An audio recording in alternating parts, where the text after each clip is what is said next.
Buenas noches, comunidad. ¿Están preparados para otra noche de terror en pueblos y ranchos? Espero que sí. Si pueden responder a la pregunta que dejé en el primer comentario fijado, ayudará mucho al canal. Ahora, vamos a comenzar con la primera historia. Mi nombre es Eusebio Morales.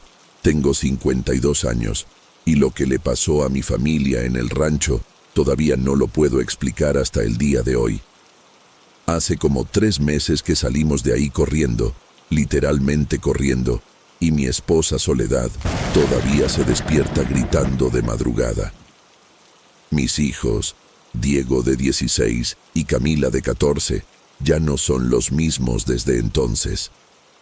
Ustedes van a pensar que me lo estoy inventando, pero juro por el alma de mi madre que cada palabra que les voy a contar aquí es verdad. Todavía tengo las marcas en el brazo para comprobarlo, y mi mujer tiene las fotos que tomó antes de que todo se volviera este infierno. Cuando heredé el rancho San Isidro de mi tío Aurelio, pensé que era la bendición que nuestra familia necesitaba. El viejito había muerto solo ahí, sin hijos, y me dejó todo a mí, porque yo era el único sobrino que todavía lo visitaba de vez en cuando. El rancho está como a unos 40 kilómetros de Aguascalientes, bien en medio de la nada, rodeado de pastizal y algunas montañas bajitas al fondo. Cuando llegamos ahí por primera vez en marzo, todo parecía demasiado perfecto para ser verdad. La casa era grande, de adobe, con un patio central y cuartos amplios. Tenía como unas 50 cabezas de ganado, algunas gallinas, y terreno suficiente para sembrar maíz y frijol.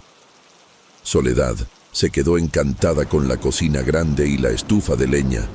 Dijo que por fin iba a poder hacer sus comidas como aprendió con su abuelita. Diego y Camila estaban emocionados con la idea de tener caballos y animales, sobre todo porque en la ciudad vivíamos apretados en un departamento chiquito. Yo mismo estaba animado, pensando que por fin iba a tener mi propio negocio, ser mi propio patrón después de años trabajando para otros. Mi tío siempre decía que esa tierra estaba bendita, que el ganado engordaba fácil y nunca faltaba agua en el pozo. Parecía que nuestra vida iba a cambiar para bien de una vez por todas. Las primeras semanas fueron realmente buenas, hasta mejores de lo que esperaba. Diego se adaptó rápido a la vida en el campo, aprendió a montar y ayudaba a llevar el ganado al pastizal.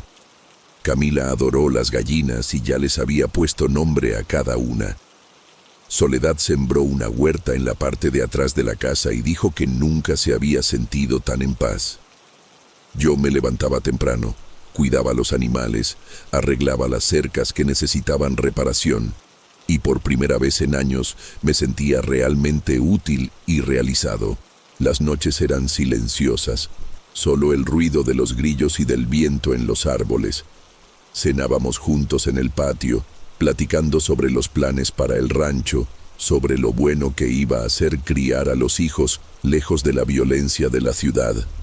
Hasta el perro de mi tío, un corriente que se llamaba Canelo y que se quedó por ahí, parecía más alegre con nuestra llegada.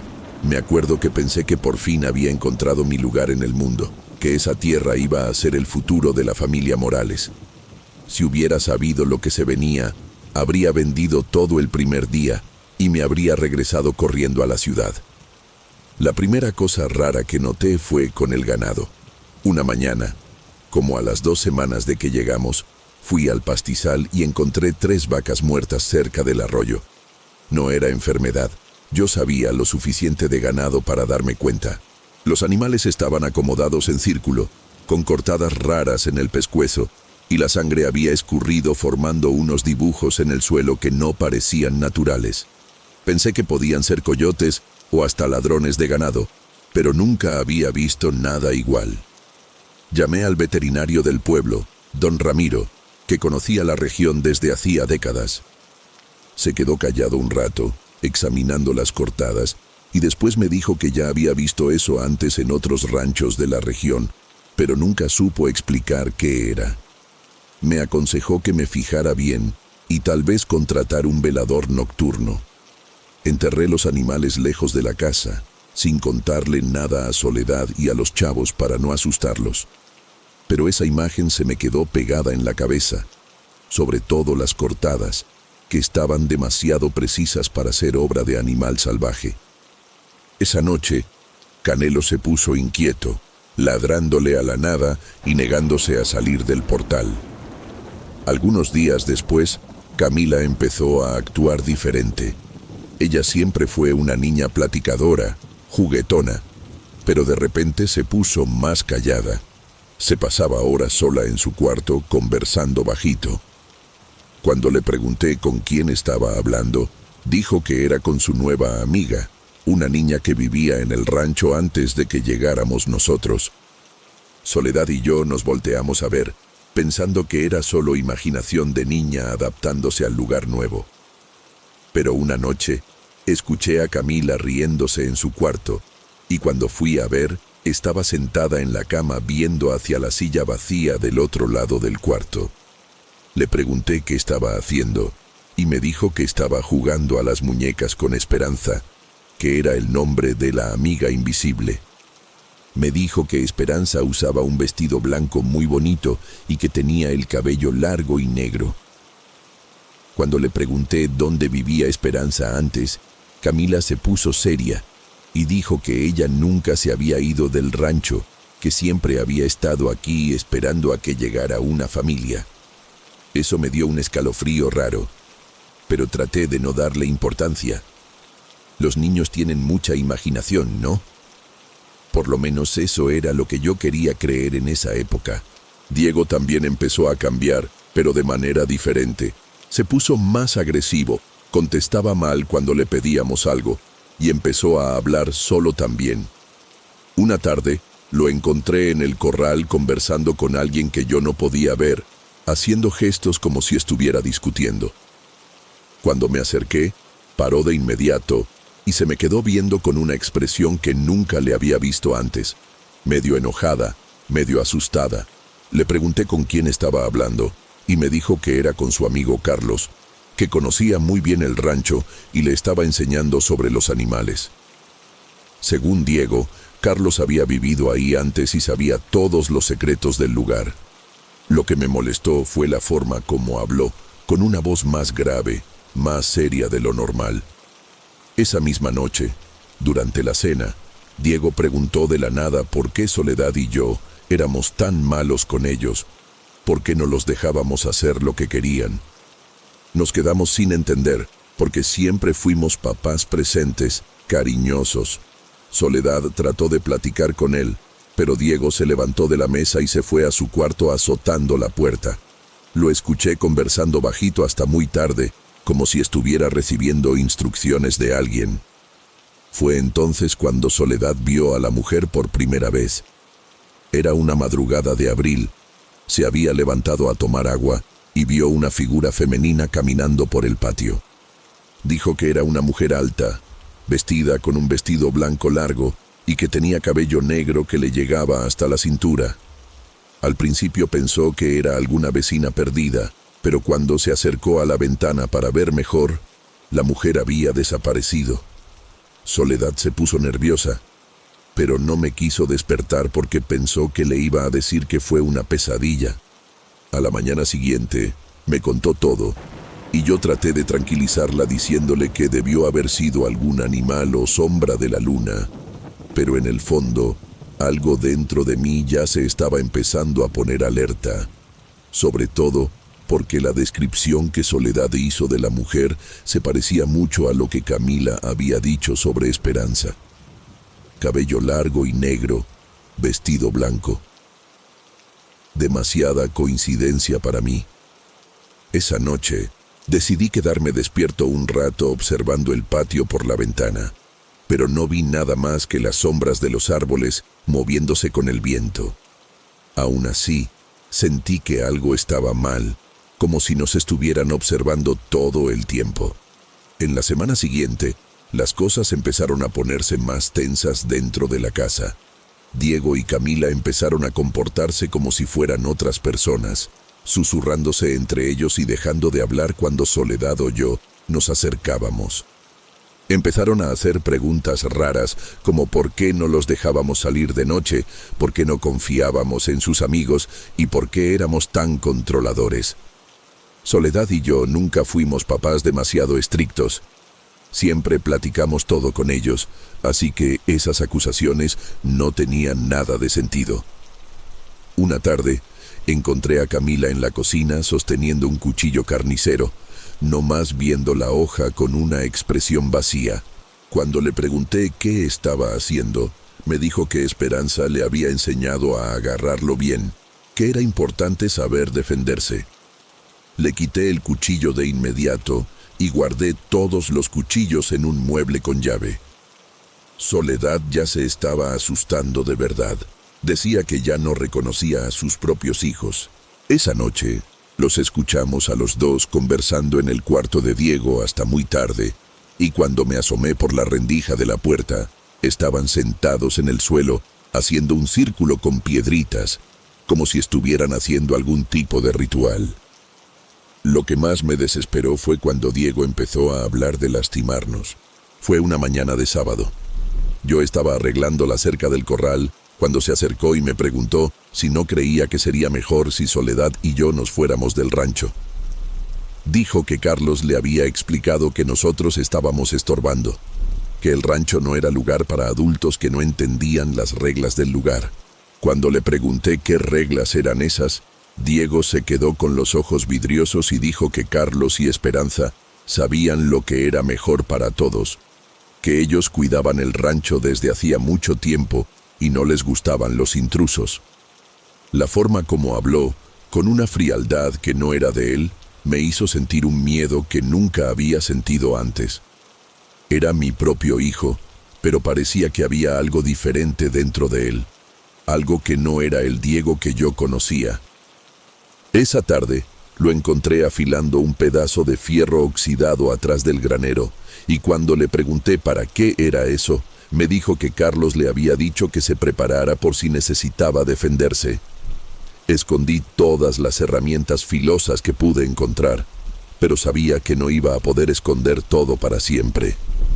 Soledad también empezó a ver a la mujer de blanco más seguido.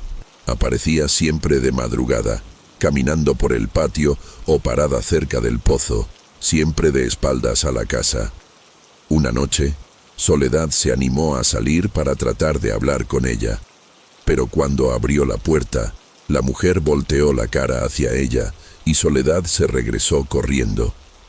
Dijo que la cara de la mujer estaba desfigurada, como si hubiera sido quemada o lastimada, y que los ojos eran completamente negros. A partir de ese día, Soledad empezó a dormir mal. Se despertaba varias veces durante la noche diciendo que sentía que alguien estaba observando por la ventana. Yo mismo empecé a darme cuenta de que siempre que aparecía la mujer, los animales se ponían inquietos. Canelo ladraba sin parar, las gallinas se escondían y el ganado se ponía nervioso en el pastizal. Una madrugada, me desperté con un ruido raro en el patio y vi a Diego y Camila parados en la puerta de su cuarto, viendo hacia afuera como si estuvieran hipnotizados. Cuando los llamé, tardaron unos segundos en reaccionar, y cuando les pregunté qué estaban haciendo, dijeron que nomás estaban viendo a Esperanza bailar. Volteé hacia el patio y no vi nada, pero sentí un frío en la espalda que me hizo temblar. Las muertes de los animales empezaron a ser más frecuentes y más raras. Casi cada semana encontraba ganado muerto, siempre con las mismas cortadas precisas y siempre acomodados de forma extraña. Una vez encontré 5 vacas formando una estrella perfecta en medio del pastizal, con símbolos rayados en la tierra alrededor de ellas. Otra vez encontré gallinas colgadas en los árboles cerca de la casa, todas con el pescuezo cortado de la misma forma. Lo peor fue cuando encontré a Canelo muerto en el patio, también con cortadas en el pescuezo. Pero esta vez había sangre regada en las paredes de la casa, formando dibujos que parecían letras o símbolos que no podía entender. Soledad entró en pánico cuando vio eso. Dijo que ya no aguantaba más y que necesitábamos irnos. Yo todavía estaba tratando de ser racional, pensando que podía ser obra de algún loco de la región, tal vez alguien que nos quería asustar para que abandonáramos el rancho. Llamé a la policía, pero dijeron que no podían investigar muertes de animales, que probablemente era obra de secta o algo así. El delegado me aconsejó instalar cámaras y contratar seguridad, pero en el fondo yo sabía que no era algo que la seguridad normal pudiera resolver. Fue cuando Diego trató de atacarme por primera vez que entendí que la situación se había salido completamente de control. Era una tarde de domingo. Yo estaba solo en el granero acomodando las herramientas cuando sentí a alguien atrás de mí. Cuando me di la vuelta, Diego estaba parado en la puerta con una hoz en la mano, viéndome con una expresión que nunca voy a olvidar. No era coraje normal de adolescente, era algo mucho más profundo y espantoso. Me dijo, con una voz que no parecía suya, que Carlos le había explicado que yo era un obstáculo, que mientras yo estuviera en el rancho, ellos no iban a poder estar en paz. Traté de platicar con él, hablarle como papá, pero empezó a acercarse con la hoz levantada. Tuve que aventármele encima y agarrarle el brazo con fuerza para quitarle la herramienta. Durante la lucha gritaba cosas como, Carlos dijo que ustedes se tienen que ir, y a Esperanza no le gustan ustedes aquí. Logré dominarlo, pero fue espantoso ver la fuerza que mi hijo de 16 años había desarrollado. Cuando por fin dejó de resistirse, empezó a llorar como niño chiquito, diciendo que no sabía por qué había hecho eso, que una voz en su cabeza le decía que hiciera cosas malas. En ese momento, viendo a mi hijo llorar y confundido, supe que no estaba lidiando con rebeldía de adolescente, sino con algo mucho más serio y peligroso. Camila también empezó a ponerse violenta, pero de una forma más sutil y calculada. Empezó a echarle cosas raras a la comida, como tierra, pedacitos de vidrio, y una vez hasta encontré hormigas muertas en el frijol que ella había ayudado a hacer. Cuando la enfrenté, dijo que Esperanza le había enseñado recetas especiales, que iban a hacer que Soledad y yo nos pusiéramos más tranquilos y entendiéramos mejor lo que el rancho necesitaba. Una noche, me desperté con Soledad gritando en el baño, y cuando fui a ver qué había pasado, estaba sosteniendo una navaja que había encontrado debajo de su almohada. Camila estaba parada en la puerta del cuarto, viéndonos con esa misma expresión vacía que había tenido Diego. Cuando le pregunté si ella había puesto la navaja ahí, dijo que Esperanza se lo había pedido, que era por si mamá se quería lastimar para dejar de sufrir. La frialdad con que dijo eso me hizo darme cuenta de que mi hija de 14 años estaba planeando nuestra muerte con la misma naturalidad con que planeaba jugar con muñecas. Esa madrugada, Soledad y yo nos quedamos despiertos platicando bajito, tratando de entender qué les estaba pasando a nuestros hijos y cómo íbamos a salir de esa situación sin que nadie saliera lastimado. La gota que derramó el vaso fue en la madrugada de un martes de finales de abril. Me desperté con un ruido raro que venía de la cocina, como si alguien estuviera arrastrando muebles.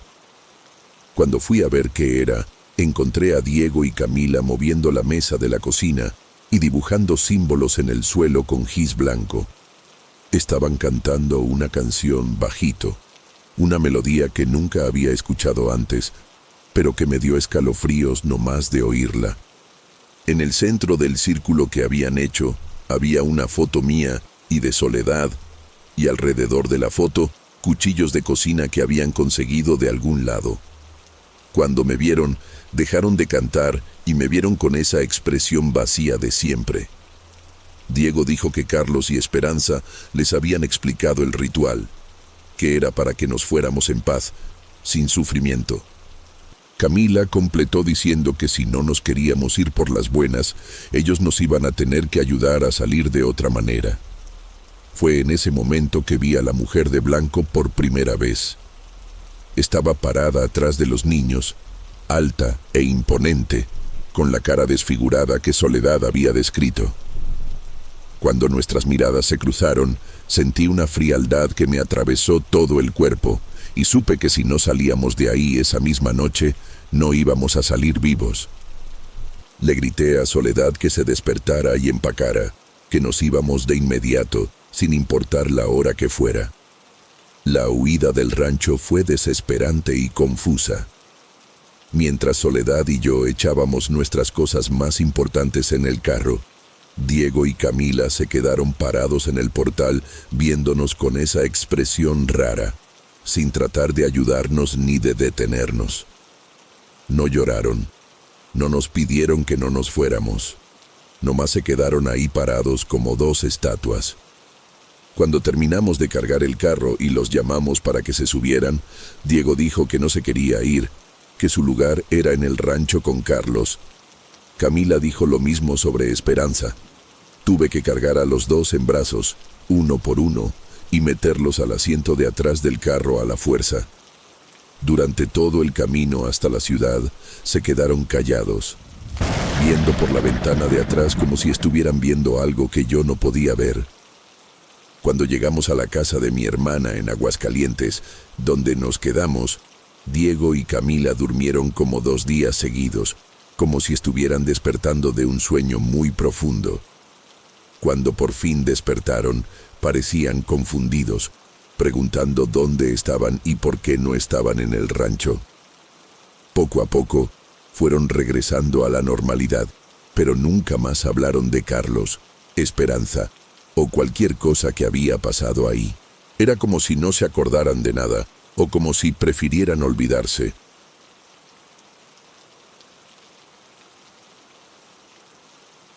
Hace tiempo que cargo esto conmigo y mi marido, Abundio. Pensó que tal vez sacarlo afuera, aunque fuera anónimamente en un foro de estos, pudiera ayudar.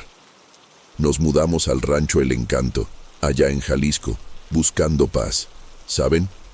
Yo estaba embarazada de nuestro tercer hijo, y la idea de criar a los niños en el campo, lejos de la ciudad grande, parecía un sueño. Poco sabíamos nosotros la pesadilla que nos esperaba. El rancho era bonito, lo admito, con un terreno vasto y una casa antigua, llena de historia. Decían que la antigua dueña, una tal de Doña Consuelo, era una partera muy solicitada en la región. Ayudó a mucha gente a traer a sus hijos al mundo. Al principio, eso hasta me pareció una buena señal, con un bebé en camino y todo. Los primeros días fueron de acomodo, esa corredera sabrosa de organizar un nuevo hogar. Abundio y los niños, Mateo y Sofía, estaban encantados con el espacio. Yo también trataba de mantenerme animada, pero una sensación extraña empezó a rondarme, principalmente de noche.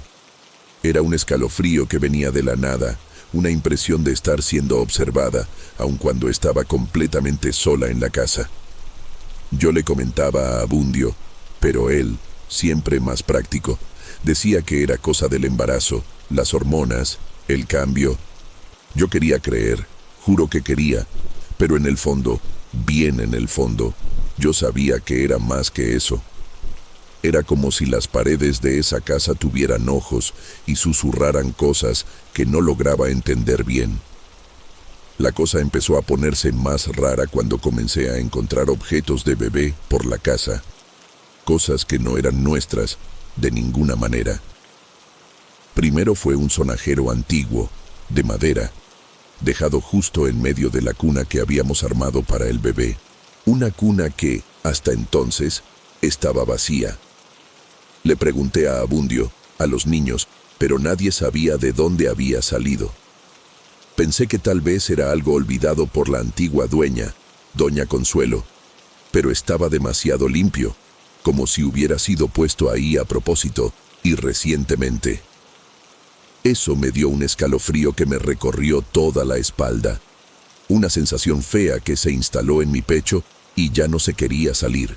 Después del sonajero, aparecieron otras cosas, un par de zapatitos de lana amarillentos por el tiempo, un pañalito de tela doblado con un cuidado casi reverente, dejado sobre mi sillón de amamantar.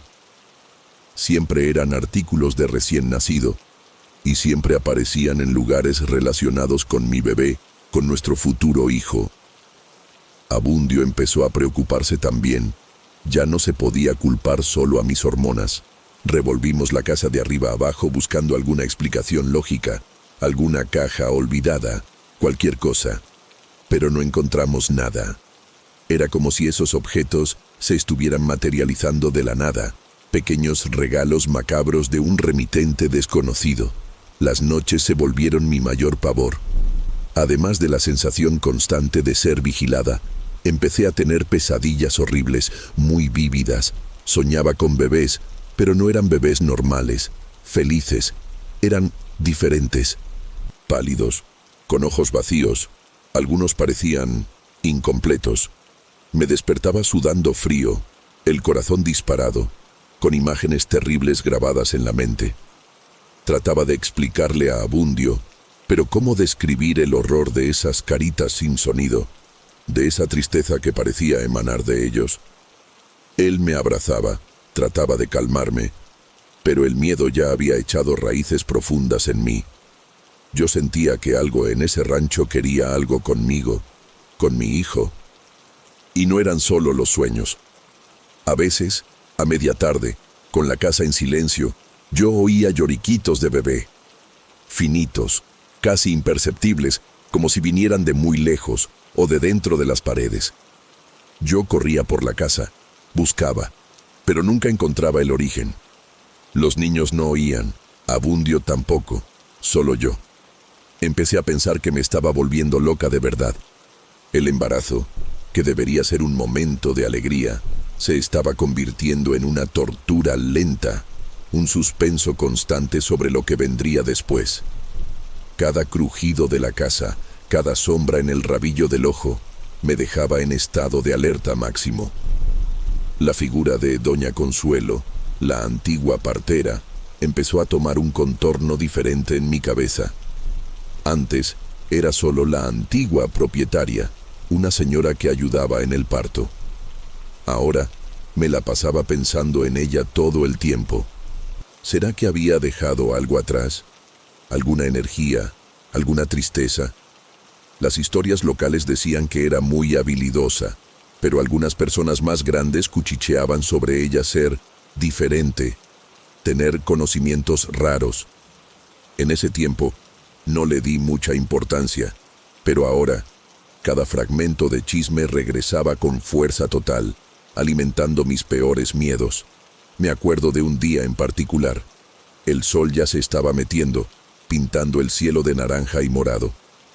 Yo estaba en la cocina, tratando de distraerme preparando la cena, cuando sentí un frío repentino, como si una puerta de un congelador se hubiera abierto justo atrás de mí. Volteé rápido, pero no había nada. Solo que, encima de la mesa, donde antes no había nada más que la tabla de picar verduras, estaba una pequeña cobijita de bebé, blanca, increíblemente suavecita, y olía a tierra mojada. Un olor que me revolvió el estómago. Fue ahí que el pánico empezó a apoderarse de verdad, porque yo sabía, con una certeza aterrorizante, que eso no era una coincidencia. El olor a tierra mojada de esa cobijita se me quedó impregnado en las narices por días. Abundio, al ver mi estado, agarró la cobijita con la punta de los dedos, como si fuera algo radioactivo, y la enterró en el fondo del terreno, bien lejos de la casa. Él trataba de mantenerse fuerte por mí, por los niños, pero yo veía la preocupación creciendo en sus ojos. Casi no dormíamos. Cualquier ruido era motivo de sobresalto. Mateo y Sofía, aunque sin entender bien lo que estaba pasando, sentían la tensión en el aire y se quedaban más callados, más pegados a nosotros. Esa sensación de hogar, de refugio seguro que buscábamos, se había desvanecido completamente, dando lugar a una aprensión constante. Fue entonces que empezaron las visiones. No eran como las pesadillas que pasaban mientras dormía. Eran flashes rápidos que me agarraban por sorpresa durante el día. Podía estar lavando los trastes o leyéndoles un libro a los niños, y de repente veía bebés. Pero no eran los bebés de los sueños, esos pálidos e incompletos. Eran peores.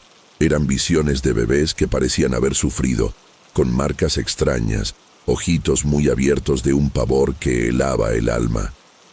Eran tan reales que llegaba a gritar, a dejar caer lo que estuviera cargando.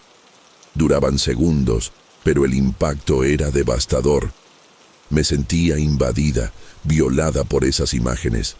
Abundio se desesperó cuando le conté de las visiones. Él sugirió que nos fuéramos, dejar todo. Pero ¿a dónde iríamos? Habíamos invertido todo en ese rancho. Y una parte de mí, una parte terca y tal vez tonta, todavía quería creer que había una explicación, que no nos estaban espantando. Empezamos a investigar más a fondo sobre Doña Consuelo.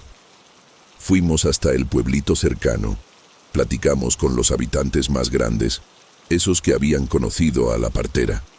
Las historias que escuchamos empezaron a pintar un cuadro mucho más sombrío de lo que imaginábamos. No era solo conocimientos raros, era algo más. Descubrimos que Doña Consuelo no era solamente una partera. Sí, ayudó a muchas mujeres, pero había un lado de ella que pocos conocían, o que preferían olvidar. Decían que se metía con cosas oscuras, que hacía trabajos. Unos hablaban de curanderismo pesado, otros usaban la palabra brujería con la voz baja, volteando a los lados. Hablaban de rituales que hacía en la propiedad, especialmente en noches de luna nueva. Y lo más perturbador, algunos mencionaron que, de vez en cuando, bebés que nacían bajo su cuidado, o que eran llevados a ella por algún motivo, simplemente desaparecían.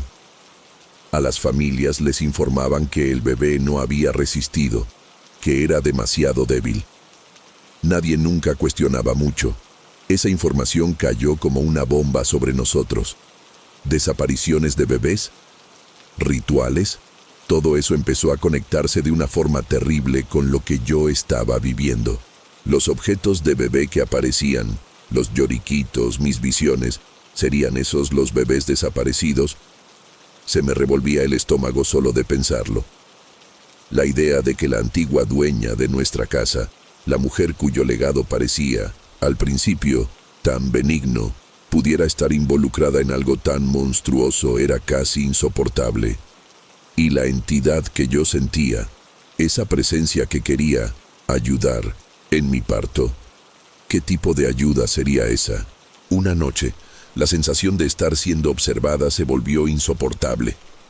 Yo estaba acostada en la cama, Abundio dormía a mi lado, agotado. Traté de cerrar los ojos, pero era como si alguien estuviera parado a los pies de la cama, mirándome fijamente. Sentí un frío intenso apoderarse del cuarto y un olor dulzón y asqueroso flotó en el aire. Un olor que no pude identificar, pero que me causó náuseas profundas. Abrí los ojos despacio y por un instante fugaz vi una sombra. Una silueta femenina, alta y encorvada, parada ahí. No tenía cara, era solo oscuridad, pero yo sabía, con cada fibra de mi ser, que era ella, Doña Consuelo, o lo que fuera que hubiera quedado de ella. Grité con toda la fuerza de mis pulmones. Abundio se despertó de un brinco, prendió la luz, pero ya no había nada ahí. Solo el frío persistente y ese olor horrible que tardó en disiparse. Yo temblaba tanto que casi no podía hablar. Le conté lo que vi, o lo que creí que vi. Él me abrazó fuerte, pero esta vez no trató de convencerme de que era imaginación. Él también sintió el frío, también sintió el olor. El miedo ahora era palpable para los dos.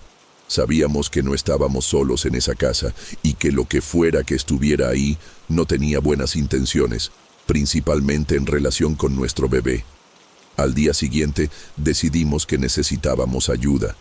Ya no se podía lidiar con eso solos. Abundio se acordó de un padre en el pueblito vecino, un señor que, según decían, tenía experiencia con cosas del más allá. Nunca fuimos muy religiosos, pero a esas alturas estábamos dispuestos a intentar cualquier cosa. La idea de traer a un extraño dentro de nuestra casa, dentro de nuestra pesadilla, era incómoda. Pero la alternativa, seguir viviendo eso, era mucho peor. Quedamos de encontrarnos con el padre Miguel a la mañana siguiente. La noche que siguió fue la más larga y angustiante de nuestras vidas hasta entonces. Cada sombra parecía cobrar vida. Cada sonido era una amenaza. El padre Miguel llegó a la mañana siguiente, un señor de mirada serena, pero que transmitía una firmeza impresionante. Escuchó nuestro relato con atención, sin interrumpir, solo asintiendo con la cabeza de vez en cuando. Cuando terminamos, la casa parecía aún más silenciosa, como si hasta las paredes estuvieran conteniendo la respiración. Él no mostró sorpresa ni escepticismo, lo que, de cierta forma, fue un alivio. Era como si ya hubiera lidiado con cosas así antes, y su calma nos dio una pizca de esperanza, aunque fuera minúscula. Pidió caminar por la casa, solo. Abundio y yo nos quedamos en la cocina con los niños, tratando de mantenerlos distraídos, pero el nerviosismo era casi palpable. Se tardó un buen rato, casi una hora. Cuando regresó, su cara estaba más seria.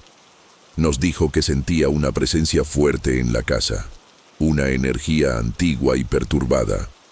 Confirmó nuestros peores miedos al mencionar que esa presencia parecía particularmente interesada en mí, en mi embarazo. Usó la palabra obsesión. Según él, Doña Consuelo, o el espíritu de ella, no se había ido y estaba, de alguna forma, ligada a ese lugar y, más específicamente, a la idea de nacimientos y bebés. El padre habló sobre rituales, pero de una forma que me heló hasta los huesos. Rituales que no eran para traer vida, sino para negociar con ella. El padre explicó que, por lo que pudo sentir y por lo que habíamos contado sobre los objetos y las visiones, Doña Consuelo no era simplemente una partera con conocimientos raros. Estaba involucrada en prácticas mucho más sombrías. Él sospechaba que ella ofrecía algo a cambio de sus supuestos poderes o longevidad, y ese algo eran los bebés. No solo los que desaparecían, sino tal vez la propia esencia vital de ellos, sus almas puras. La idea de que la mujer que ayudó a traer a tantos niños al mundo también podría ser la responsable de su sufrimiento era demasiado monstruosa para procesarla bien. La entidad, según el padre Miguel, quería ayudar en mi parto, sí, pero no de la forma que imaginamos. Ella veía a mi hijo como una ofrenda más, una pieza más en su juego macabro. Los objetos que aparecían eran como una forma de marcar territorio, de recordarme su presencia y su propósito. Las visiones de los bebés muertos o sufrientes eran, probablemente, ecos de sus víctimas pasadas, almas atrapadas en ese ciclo de horror. Cada palabra del padre era como un golpe en el estómago, pero al mismo tiempo traía una claridad terrible para todo lo que estábamos viviendo. No era locura mía, era real. Nos dijo que sería necesario hacer una limpia espiritual profunda en la casa, una serie de oraciones y rituales para tratar de expulsar, o, por lo menos, neutralizar la influencia de Doña Consuelo. Nos advirtió que no sería fácil, que la entidad podría resistirse, que las cosas podrían empeorar antes de mejorar. Abundio me apretó la mano con fuerza. Estábamos aterrados, pero la idea de tener a alguien luchando a nuestro lado, alguien que entendía lo que estaba pasando, nos dio un poco más de valor. Decidimos seguir adelante con lo que el padre propusiera. Cualquier cosa para proteger a nuestro hijo.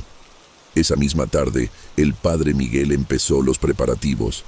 Trajo agua bendita, crucifijos, incienso y un libro antiguo de oraciones. La atmósfera en la casa cambió. Se puso aún más pesada, como si el aire estuviera denso. Mientras él rezaba, caminando por cada cuarto, Yo empecé a sentir una presión horrible en la cabeza y las náuseas regresaron con fuerza. Las luces parpadeaban en algunos cuartos, aún con la energía estable. Oíamos rasguños que venían de dentro de las paredes, y un frío glacial se instalaba en ciertos puntos de la casa, aún con el calor que hacía afuera. Era como si la casa estuviera reaccionando, luchando contra la intervención. El peor momento fue cuando el padre se concentró en el cuarto que habíamos preparado para el bebé. En cuanto entró, la puerta se cerró con una violencia espantosa, encerrándolo ahí adentro. Abundio y yo gritamos, tratamos de abrir, pero la perilla no cedía, como si estuviera soldada. Oíamos al padre rezando en voz alta ahí adentro, y sonidos de cosas quebrándose, un ruido gutural espantoso que no parecía humano. Los niños lloraban, agarrados de nosotros. Yo sentí un dolor agudo en la panza, como una contracción fuerte, y el miedo de que algo le pasara a mi bebé me paralizó. Después de lo que pareció una eternidad, pero que probablemente fueron solo algunos minutos, la puerta se abrió de golpe. El padre Miguel estaba pálido, sudando, pero de pie. El cuarto estaba un caos. La cuna volteada, los pocos juguetes que teníamos regados, y un olor horrible a azufre en el aire. Nos dijo, con la voz débil, que ella era fuerte, muy fuerte, y que estaba furiosa. Pero también dijo que había logrado crear una especie de barrera protectora alrededor del cuarto del bebé. Una primera victoria, aunque pequeña. Esa noche, dormimos todos juntos en la sala, con luces prendidas y el padre rezando en vigilia. El miedo era nuestro compañero constante. Los días que siguieron fueron una zambullida directa al infierno. En vez de cualquier mejoría, la situación en el rancho escaló de una forma que ni siquiera puedo poner en palabras bien. Era como si cada intento nuestro de normalizar la vida, cada oración silenciosa que yo hacía, solo sirviera para enfurecer aún más a lo que fuera que espantara esa casa. Los objetos no solo aparecían de la nada, eran aventados con una fuerza violenta, estrellándose contra las paredes, regando pedazos de vidrio y cerámica que casi nos pegaban. Las puertas no solo se azotaban, se abrían de par en par y se cerraban con estruendos que hacían temblar la estructura de la casa, como si un huracán estuviera encerrado ahí adentro, tratando de demoler todo. Yo empecé a ver la silueta oscura de esa mujer, Doña Consuelo, con más frecuencia, una presencia helada en el rabillo del ojo, o parada al final del pasillo oscuro, solo observándome, esperando. El olor a tierra húmeda, mezclado con un olor dulzón y asqueroso que revolvía el estómago, se volvió una constante, impregnando el aire, nuestra ropa, nuestro cabello. Era sofocante. Los niños estaban viviendo un terror indescriptible. Sofía empezó a tener fiebres altas e inexplicables, deliraba de noche gritando por mí. Mateo no se despegaba ni un segundo, los ojitos muy abiertos de pavor, preguntando con su vocecita temblorosa cuándo se iba a ir la mujer fea de la casa. Mi corazón de mamá se quebraba en 1000 pedazos con cada crisis de ellos. Abundio, mi pobre Abundio. Trataba de ser nuestra roca, pero yo veía el miedo y el cansancio extremo en sus ojos hundidos. Ya no dormíamos, solo cabeceábamos agotados, despertándonos sobresaltados con cualquier ruido. La gota que derramó el vaso, el momento en que supimos que ya no se podía, fue en una noche particularmente oscura, con una de esas tormentas de verano que llegan rasgando el cielo. Estábamos todos amontonados en nuestra cama, los niños apretados entre nosotros, buscando un calor que ya no existía en esa casa fría. De repente, un estruendo pavoroso vino del cuartito que habíamos montado con tanto cariño para el bebé, un ruido de madera partiéndose, astillándose con una violencia brutal. Corrimos para allá, el miedo paralizándonos las piernas, y la escena era de pura destrucción.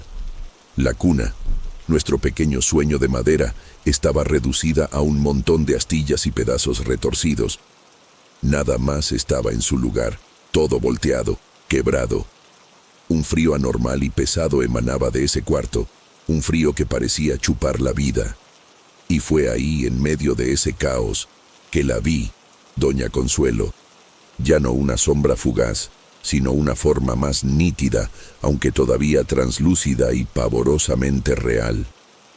Estaba parada en la esquina más sombría del cuarto, cerca de la ventana donde la luz de los relámpagos entraba y salía, revelándola por instantes. Su cara era una máscara de odio puro. Los ojos, dos rendijas oscuras y profundas, fijos en mi panza con una codicia que me hizo temblar de la cabeza a los pies. Ella no dijo una palabra. No necesitaba. Su intención era cristalina. Una onda de malevolencia palpable irradiaba de ella, enfocada en mí y en mi hijo que yo cargaba. Esa visión, la intensidad de esa mirada depredadora y silenciosa, fue el colmo del horror. En ese instante, una claridad desesperada se apoderó de mí. Ya no era solo miedo. Era la certeza absoluta de que necesitábamos salir de ahí, o no saldríamos vivos, o por lo menos no con nuestra cordura intacta. Abundio, viendo el terror estampado en mi cara y sintiendo lo mismo, me agarró del brazo. «Ahora, Luz, vámonos de aquí ahora», gritó, la voz quebrada por el pánico, pero cargada de una decisión final. No pensamos dos veces, no hubo plan. Agarramos a los niños, que lloraban histéricamente, y corrimos fuera de la casa, con la ropa del cuerpo, en medio de esa tormenta infernal. Las puertas se azotaban atrás de nosotros como si la propia casa estuviera furiosa con nuestra huida. Nos subimos al carro y Abundio manejó como loco, lejos, a cualquier lugar lejos de ese rancho maldito. Manejamos por horas, sin rumbo fijo, la adrenalina manteniéndonos despiertos, el trauma silenciándonos.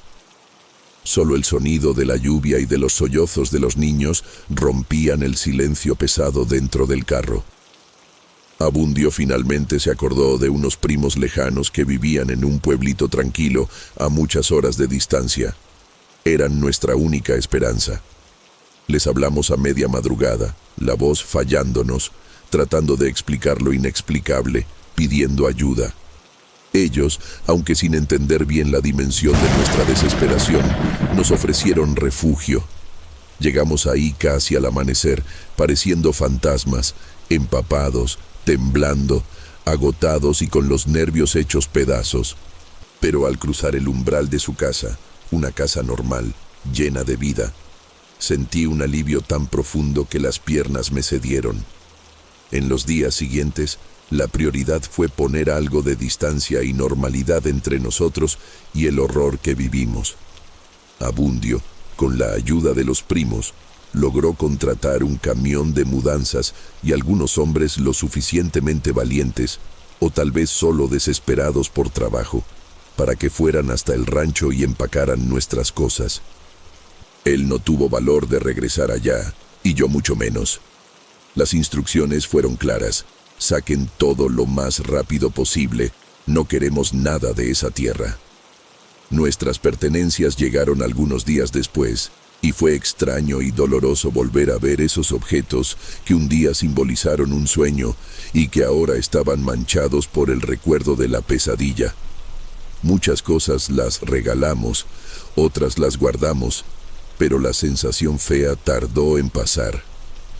Algunas semanas después, en ese pueblito tranquilo, lejos de cualquier sombra del rancho, nació mi hijo. Un niño hermoso, fuerte, llorón y sobre todo, sano. El parto fue tranquilo, rodeado de cuidados y cariño. Cargar a mi pequeño milagro en los brazos, sentir su olorcito de bebé, saber que estaba seguro, fue como despertar de una pesadilla muy larga y oscura. Nunca más regresamos cerca de ese lugar en Jalisco. Vendimos el rancho por una miseria, solo para deshacernos de la escritura y del recuerdo. Hasta hoy, casi 5 años después, No tenemos una explicación para lo que pasó ahí. El terror simplemente empezó, se intensificó hasta un punto insoportable, y después, cuando huimos, paró. Para nosotros, por lo menos. Lo que pasó con el rancho, o con quien sea que se haya arriesgado a vivir ahí después, no sabemos, y sinceramente, preferimos seguir sin saber.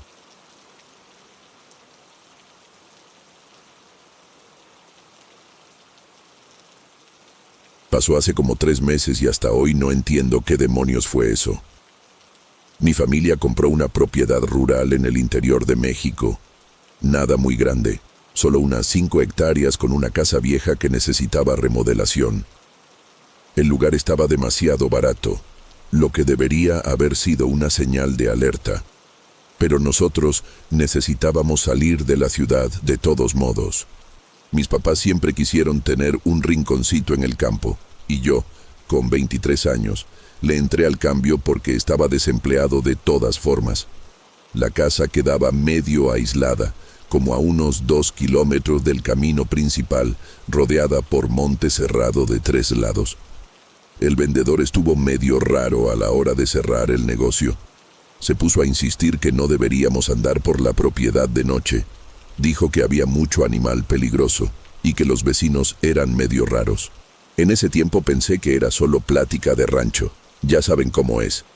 Los primeros días todo estuvo normal. Nos ocupamos limpiando la casa, acomodando las cosas, conociendo el terreno durante el día.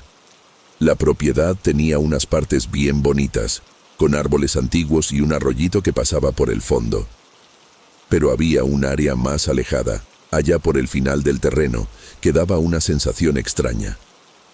No sé explicar bien, pero siempre que pasaba cerca de ahí sentía un frío en el estómago, como si alguien me estuviera observando. Mi mamá comentó lo mismo algunas veces, dijo que esa esquina de la propiedad le daba escalofríos.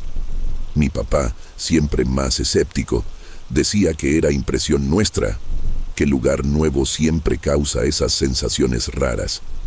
Pero hasta él evitaba ir hacia esa dirección cuando salía a caminar. Era como si todos nosotros, inconscientemente, hubiéramos creado una zona prohibida ahí en el fondo del terreno. Las primeras semanas pasaron sin nada de más, solo los ruidos normales del campo de noche, grillos, tecolotes, viento en los árboles. Pero después de como unos 20 días viviendo ahí, empecé a notar unos sonidos raros que venían de esa área que evitábamos.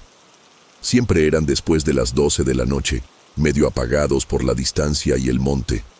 Al principio pensé que eran animales, tal vez algún bicho más grande moviéndose entre los árboles. Pero había algo diferente en esos ruidos, algo que no parecía natural. Era como si fueran voces humanas, muy bajitas, casi susurros, pero en un tono que me ponía los pelos de punta.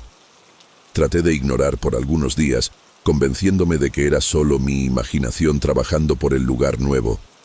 Pero los sonidos seguían, siempre a la misma hora, siempre viniendo de la misma dirección. Mis papás nunca comentaron nada, así que pensé que solo yo los estaba oyendo.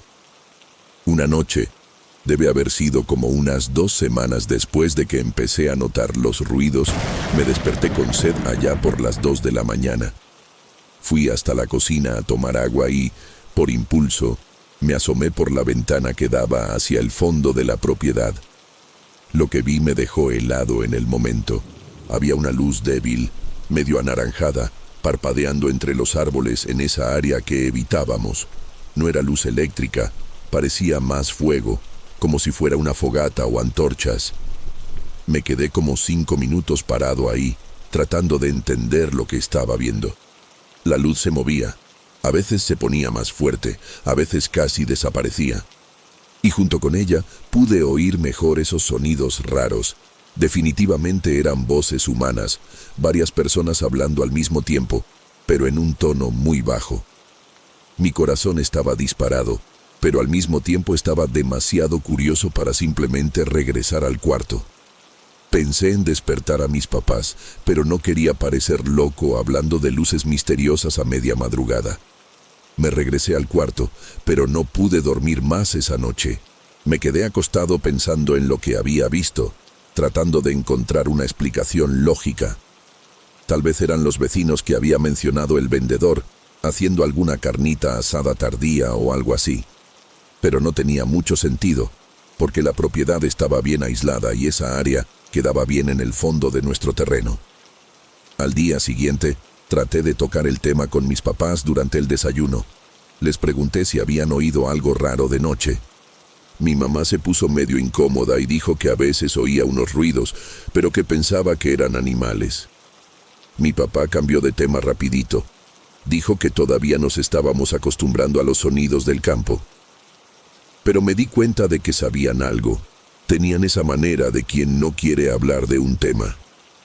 Eso me dejó aún más curioso y al mismo tiempo más preocupado. En los días siguientes, empecé a poner más atención a los horarios. Las luces y los sonidos siempre aparecían entre las 2 y las 3 de la mañana, duraban más o menos una hora, y después todo regresaba a la normalidad. Era muy preciso, muy organizado para ser algo casual. Empecé a sospechar que había gente reuniéndose en nuestra propiedad sin que supiéramos, tal vez usando esa área aislada para algún tipo de encuentro. Pensé en invasores, tal vez personas que usaban el terreno antes de que lo compráramos y todavía no sabían que había nuevos dueños. Pero algo en el fondo de mi mente me decía que no era eso. Había algo diferente en esos sonidos, algo que me daba escalofríos cada vez que los oía. No eran conversaciones normales, no eran risas o música. Era algo más serio, más solemne, como si fuera algún tipo de ceremonia, y eso me asustaba más de lo que quería admitir.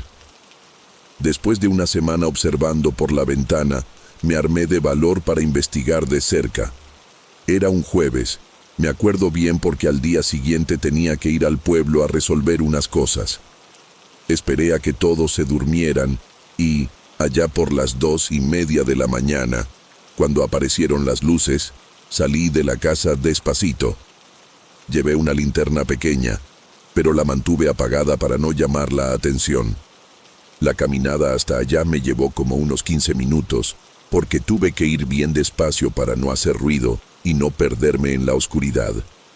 Conforme me acercaba, los sonidos se oían más claros y se me fue apretando el estómago cada vez más. No eran voces normales platicando. Era como si varias personas estuvieran recitando algo al mismo tiempo, en un ritmo cadencioso, casi hipnótico. Y había un olor raro en el aire, medio dulce, medio asqueroso, que nunca había sentido antes.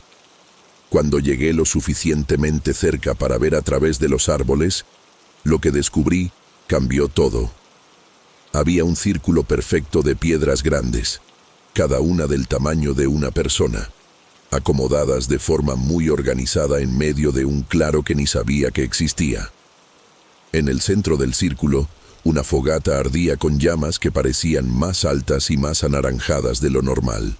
Alrededor de las piedras, como unas 8 o 9 personas vestidas con capuchas negras, todas de espaldas a mí, balanceándose levemente mientras decían esas palabras que no podía entender. No era español, no era inglés. Era alguna lengua que sonaba antigua, pesada, como si cada palabra tuviera un peso específico. Todo mi cuerpo empezó a temblar, no solo de frío, sino de un miedo que nunca había sentido antes. Era como si cada célula de mi cuerpo estuviera gritando para que me fuera de ahí, pero estaba paralizado, pegado atrás de ese árbol, sin poder moverme. El olor dulce estaba más fuerte ahí, mezclado con algo que recordaba incienso, pero más pesado, más sofocante. Una de las figuras se movió hacia el centro del círculo, cargando algo en las manos que no podía ver bien por las llamas. Las otras siguieron con ese cántico, pero el tono cambió, se puso más intenso, más urgente. Mi corazón estaba latiendo tan fuerte que estaba seguro de que me iban a oír. La persona en el centro levantó los brazos hacia arriba, y fue ahí que vi que estaba sosteniendo algo pequeño, algo que se movía. Se me revolvió el estómago en el momento, porque me di cuenta de que era un animal. Parecía un gato o un conejo pequeño. No pude ver bien, pero la forma como la criatura se debatía en las manos de la figura me dio náuseas. Traté de moverme, traté de salir de ahí, pero mis piernas no obedecían. Era como si estuviera atrapado en ese lugar, obligado a ver lo que fuera a pasar. El cántico se puso más fuerte, más desesperado, y empecé a entender que estaba presenciando algo que no debería ver. La figura en el centro gritó algo en la lengua extraña, un sonido que hizo eco por el monte y me puso los pelos de punta de la cabeza a los pies. Las otras respondieron en coro, sus voces mezclándose en una armonía perturbadora que parecía hacer que los propios árboles se curvaran. Fue cuando vi el cuchillo, una hoja larga y curvada que brillaba con la luz de la fogata, siendo alzada bien alto arriba de la cabeza de la figura central. El animal en sus manos dejó de moverse, como si también hubiera entendido lo que iba a pasar. Cerré los ojos con fuerza. No podía ver, pero tampoco podía salir de ahí. Oí un sonido que nunca voy a olvidar. Un grito agudo que no era humano, seguido de un silencio absoluto que duró unos segundos eternos. Cuando abrí los ojos, la figura estaba derramando algo oscuro sobre las piedras del círculo, y el olor en el aire cambió completamente. Se puso metálico, asqueroso. Las figuras empezaron a moverse alrededor del círculo, cada una tocando las piedras con las manos mientras seguían con ese cántico macabro. Conforme se movían, podía ver mejor sus caras por debajo de las capuchas, y lo que vi me dio ganas de vomitar. No eran caras normales, eran máscaras, o por lo menos espero que fueran máscaras. Parecían calaveras, pero con detalles que no podía distinguir bien en la luz temblorosa de la fogata. Una de ellas volteó hacia mi dirección, y juro que por un segundo nuestros ojos se encontraron. No eran ojos humanos, eran hoyos negros, vacíos, que parecían chupar toda la luz alrededor. En ese momento, mi cuerpo finalmente obedeció a mi cerebro y pude moverme. Salí corriendo de ahí sin voltear atrás, tropezándome con ramas, arañándome con espinas, pero sin parar ni un segundo. Llegué a la casa jadeando, sudando frío, con el corazón casi saliéndoseme por la boca. Cerré la puerta con llave, cerré todas las ventanas, y me quedé sentado en la cocina hasta que salió el sol. No podía dejar de pensar en lo que había visto, no podía quitarme ese olor de la memoria, no podía olvidar esos ojos vacíos mirándome fijamente. Cuando mis papás se despertaron, traté de contarles lo que había pasado, pero las palabras salían todas revueltas. Mi mamá se puso blanca cuando empecé a describir el círculo de piedras. Al día siguiente, hicimos las maletas y nos fuimos de la propiedad. No esperamos a resolver nada, no tratamos de vender, simplemente agarramos lo que pudimos cargar y nos fuimos. Regresamos a la ciudad y nos quedamos en la casa de mi abuelita por algunas semanas, tratando de procesar todo lo que había pasado. Mis papás perdieron todos los ahorros, pero dijeron que no les importaba, que la vida valía más que el dinero. Estuve completamente de acuerdo. Durante semanas, me despertaba a medianoche oyendo esos cánticos en mi cabeza, sintiendo ese olor asqueroso, viendo esos ojos vacíos mirándome fijamente. Fui a terapia por un tiempo.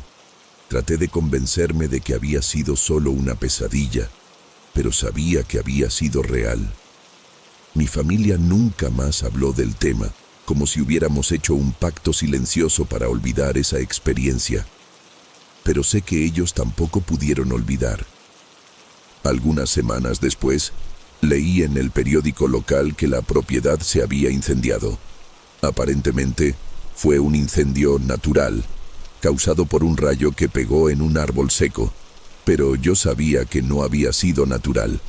Creo que quemaron todo para borrar cualquier rastro de nuestra presencia ahí, para garantizar que nadie más fuera a molestar sus rituales. La noticia decía que el fuego se había extendido rápidamente y destruido no solo la casa, sino buena parte del monte alrededor. No quedó nada. Cuando leí eso, sentí un alivio extraño, como si finalmente tuviera la certeza de que habíamos tomado la decisión correcta. Pero al mismo tiempo, me quedé pensando en cuántas otras propiedades en la región podrían tener la misma historia. Cuántas otras familias podrían estar pasando por lo mismo que nosotros pasamos. Y eso me daba escalofríos. Hoy, años después, todavía no he podido volver a vivir en el campo. Cualquier ruido extraño de noche me da pánico. Mis papás también cambiaron. Se pusieron más cerrados, más desconfiados. Nunca más hablamos de comprar una casa en el campo, nunca más hablamos de salir de la ciudad. Es como si esa experiencia hubiera roto algo dentro de nosotros, una inocencia que no va a regresar nunca más. A veces me pregunto si esas figuras todavía hacen los rituales en algún otro lugar, si encontraron otro círculo de piedras para seguir con esas ceremonias macabras. Y a veces, en las noches más silenciosas, juro que todavía puedo oír esos cánticos bajito, como si se hubieran quedado grabados en mi memoria para siempre. Lo que más me atormenta es que nunca vamos a saber quiénes eran esas personas, qué querían, por qué escogieron justamente ese lugar para hacer esas cosas horribles. Busqué en internet sobre rituales satánicos, sobre cultos, sobre círculos de piedras, pero nunca encontré nada que se pareciera exactamente a lo que vi esa noche. Era como si fuera algo único, algo que existía solo en esa región, pasado de generación en generación sin que nadie de afuera supiera. Y tal vez sea mejor así. Tal vez algunas cosas no deben ser investigadas, no deben ser entendidas. Tal vez tuvimos suerte de poder salir de ahí antes de que pasara algo peor. Porque estoy seguro de que, si nos hubiéramos quedado más tiempo, si me hubieran descubierto esa noche, la historia habría tenido un final muy diferente.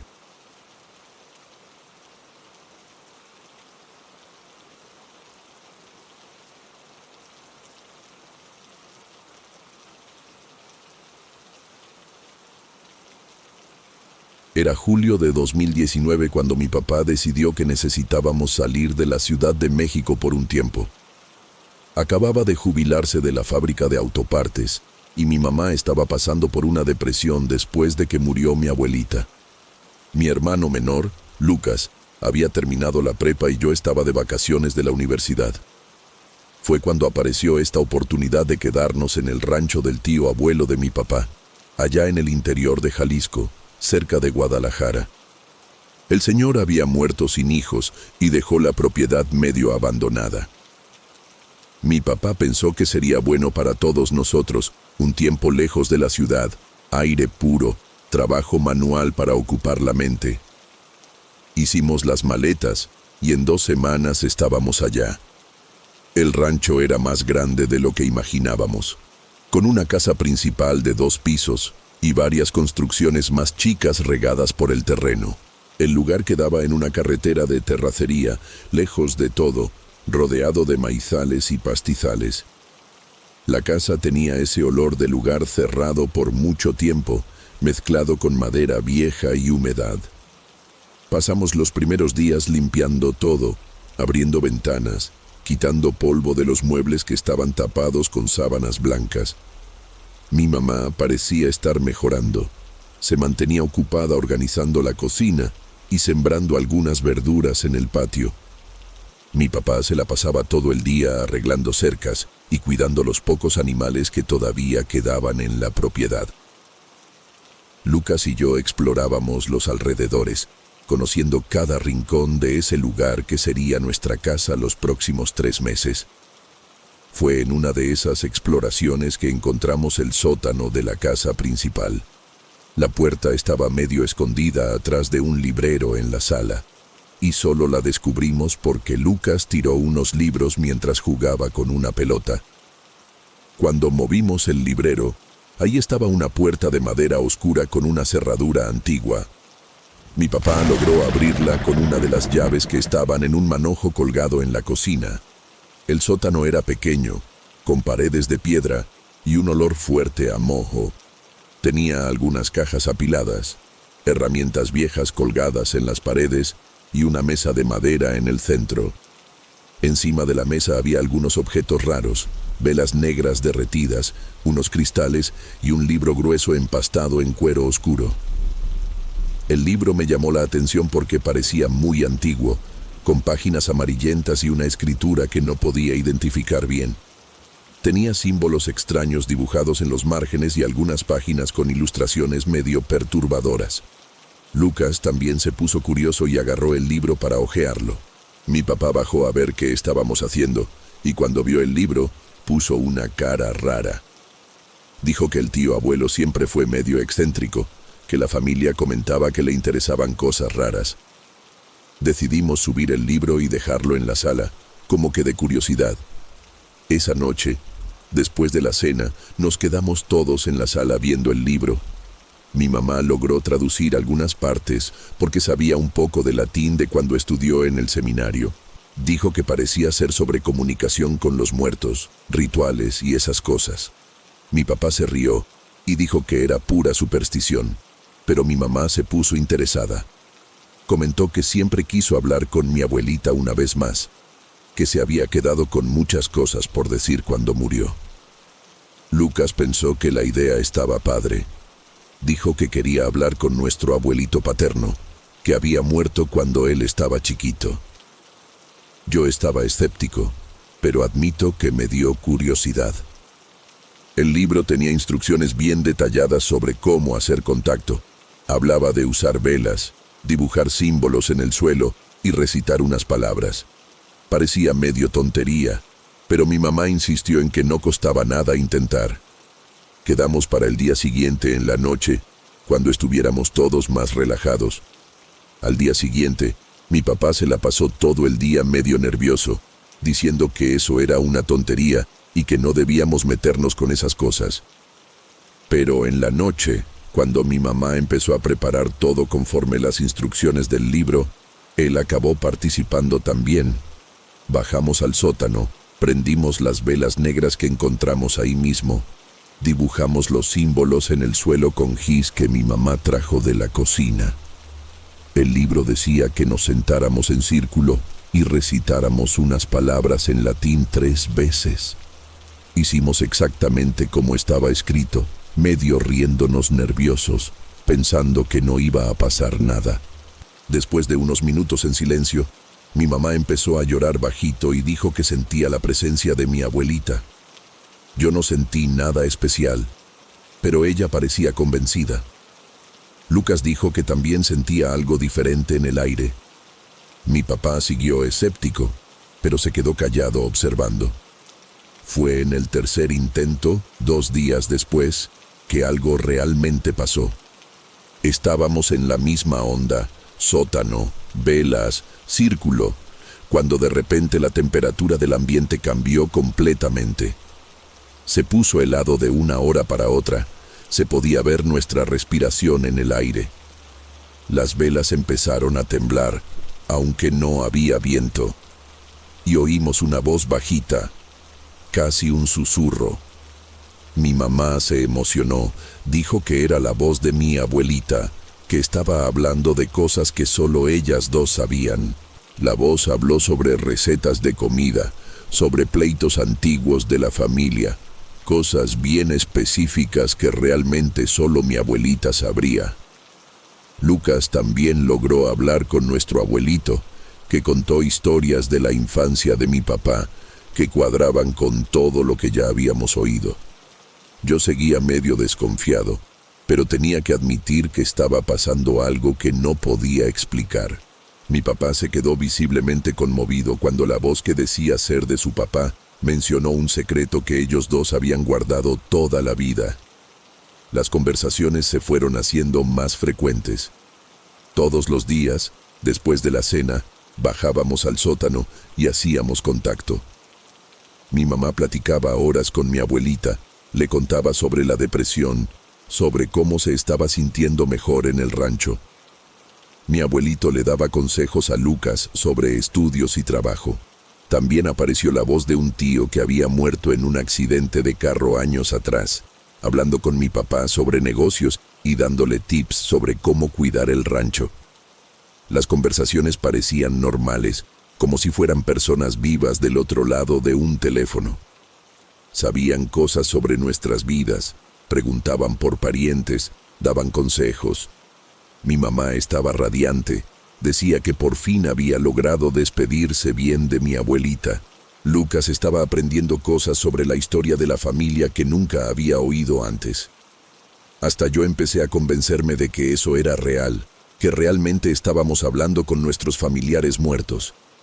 Pero después de como unas 2 semanas, las cosas empezaron a cambiar. Las voces se pusieron diferentes, más ásperas, y empezaron a hablar de temas raros. Mi abuelita, que siempre fue una mujer dulce y religiosa, empezó a decir groserías y a contar historias sobre pleitos violentos que nunca habían pasado. El tío que murió en el accidente empezó a darle consejos malos a mi papá, diciéndole que vendiera la casa en la ciudad e invirtiera todo el dinero en negocios dudosos. Mi abuelito empezó a decirle cosas horribles a Lucas, insultándolo y diciéndole que era un fracasado. Cuando cuestionábamos estos cambios, las voces se ponían agresivas y decían que estábamos siendo irrespetuosos, que los muertos tenían derecho a decir lo que quisieran. Mi mamá empezó a confundirse. No entendía por qué mi abuelita estaba siendo tan cruel.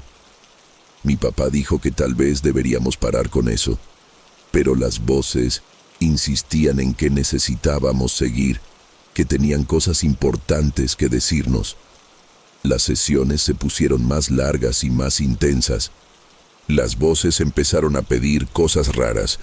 Querían que trajéramos objetos personales de los muertos, que hiciéramos rituales más complicados. Pedían que dibujáramos símbolos diferentes, que usáramos sangre en vez de gis. Mi mamá estaba completamente metida. Decía que necesitábamos obedecer para mantener el contacto. Lucas empezó a tener pesadillas y a hablar solo durante el día, repitiendo cosas que las voces habían dicho. Mi papá trató de esconder el libro, pero mi mamá se desesperó y amenazó con no hablarle más si no se lo regresaba. Las voces sabían cuando tratábamos de parar, se ponían furiosas y gritaban cosas horribles sobre nuestra familia. Empezaron a aparecer durante el día también, no solo en las sesiones del sótano. Oíamos susurros por los rincones de la casa, risitas bajitas que venían de lugares vacíos. Los animales del rancho se pusieron inquietos, las gallinas dejaron de poner huevos y el perro no paraba de ladrarle a la nada. Una noche, la cosa se puso realmente fea. Estábamos en el sótano haciendo una sesión cuando las voces empezaron a hablar todas al mismo tiempo, gritando cosas contradictorias y amenazantes. Dijeron que no eran nuestros familiares, que nunca lo habían sido, que solo estaban jugando con nosotros. Se rieron de nuestra ingenuidad, de lo fácil que había sido engañarnos. Dijeron que eran otras cosas, seres que se alimentaban de nuestra energía, de nuestro dolor. Contaron detalles íntimos sobre nuestras vidas que ningún familiar muerto podría saber. Cosas que solo nosotros mismos sabíamos. Mi mamá entró en pánico.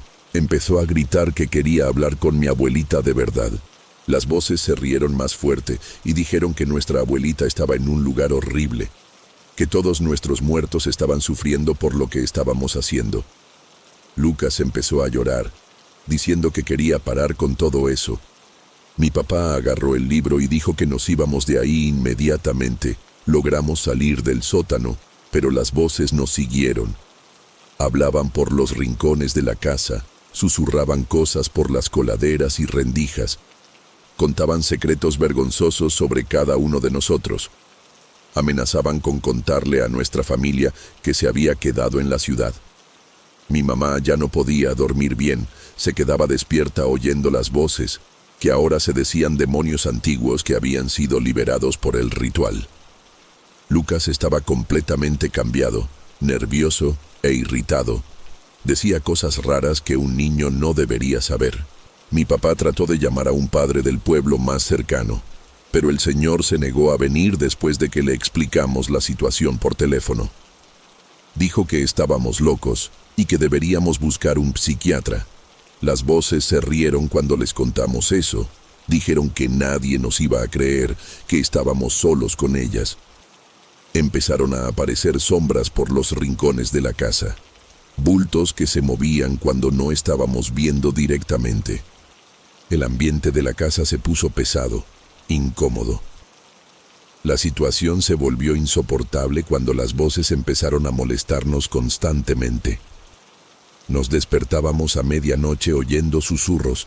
A veces nos cachábamos caminando hacia el sótano sin recordar por qué.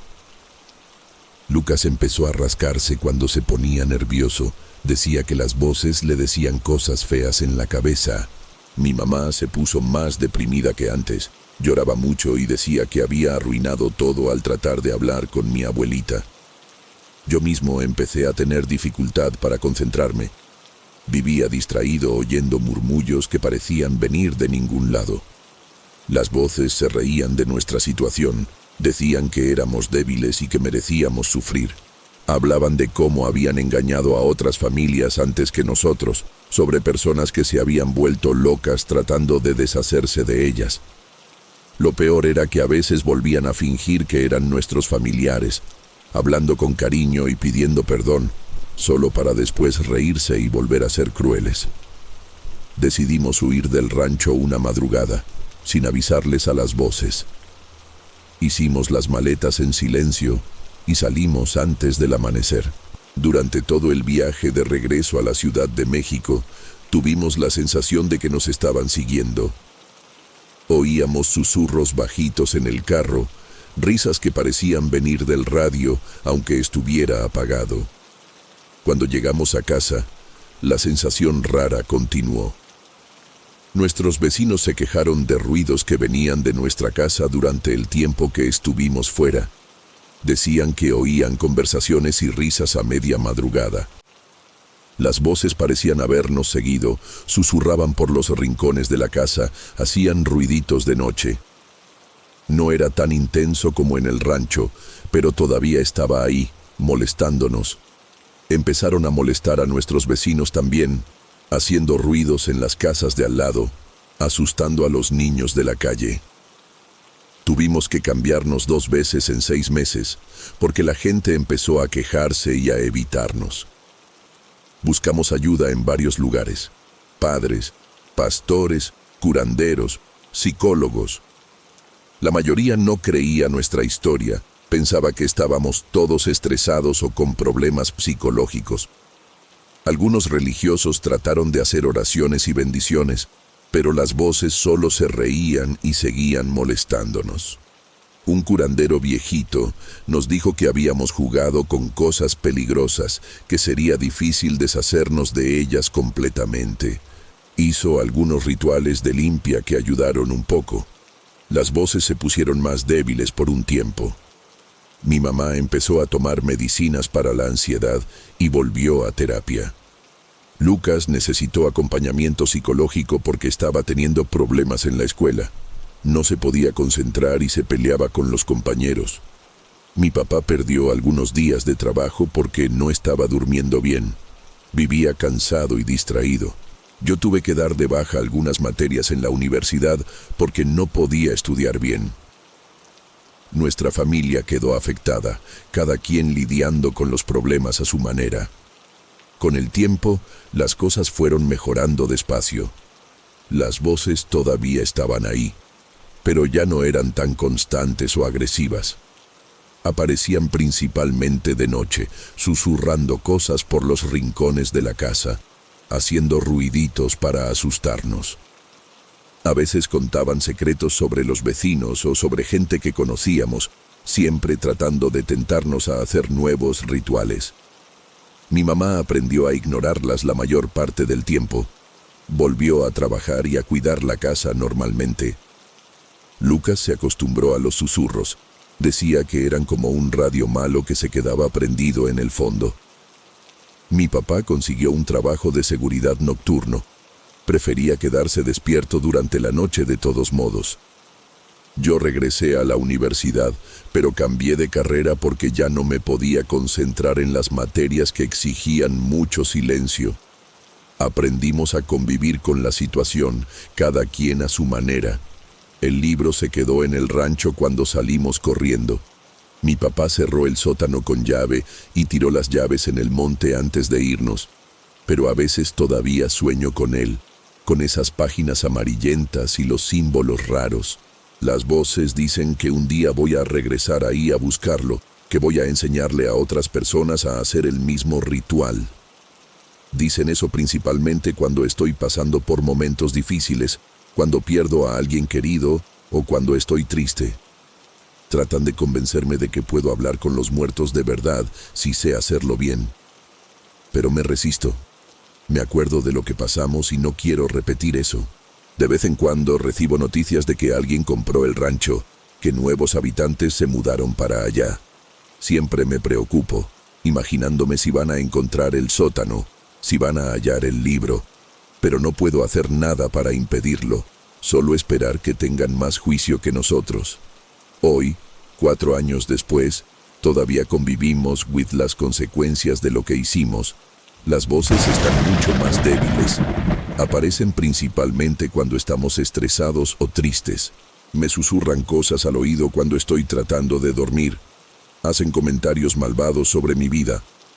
Mi familia se acostumbró a la situación. Cada quien aprendió a lidiar a su manera. No hablamos mucho del tema entre nosotros. Es como si fuera un acuerdo silencioso para no darles demasiada atención. Pero sé que todos todavía oyen las voces de vez en cuando.